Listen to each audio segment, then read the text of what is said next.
Students class 10th maths chapter 7 exercise 7.2 का question number 7 solve करते हैं। क्वेश्चन में हमको कहा गया है find the coordinates of point A where A B is the diameter of a circle whose centre is 2, -3 and B is 1, 4। तो इस कंडीशन को हम पेपर पे समझ लेते हैं। जैसे कोई हमारा ये सर्कल है और इस सर्कल के मिड पॉइंट जो है इसका सेंटर है उसका कोऑर्डिनेट हमको गिवन है 2, -3 एंड जो बी पॉइंट है उसके भी पता है 1, 4 है। तो डायमीटर का जो ए पॉइंट है ना, इस पॉइंट को हमें कोऑर्डिनेट फाइंड करने होंगे। और हम ये जानते हैं कि किसी भी सर्कल के डायमीटर का जो मिड पॉइंट होगा वो उस सर्कल का क्या होता है, सेंटर होता है।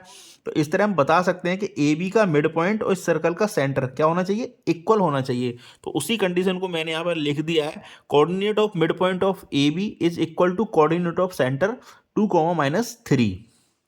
तो लिखते हैं using mid point formula. Mid point formula का हम यूज कर लेंगे यहाँ पर।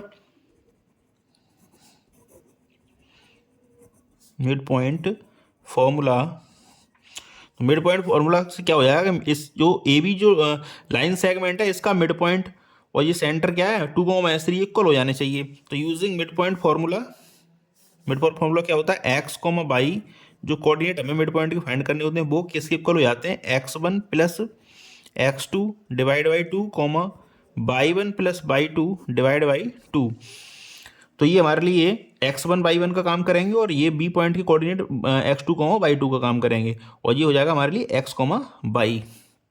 तो लिखते हैं 2, -3, तो 2, -3 equal to x1 plus x2 कितना है, तो x1 है x एंड x2 है 1 डिवाइड बाई 2 y1 है y एंड y2 है 4। तो y प्लस 4 डिवाइड बाई 2।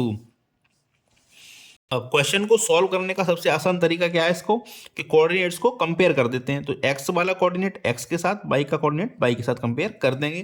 तो लिखते हैं on comparing x plus 1 divide by 2 equal हो जाना चाहिए 2 के। x का कोऑर्डिनेट हमने x के साथ कंपेयर किया है, सिमिलरली इधर भी हम y का कोऑर्डिनेट y के साथ कंपेयर कर देंगे। ये हो जाएगा -3।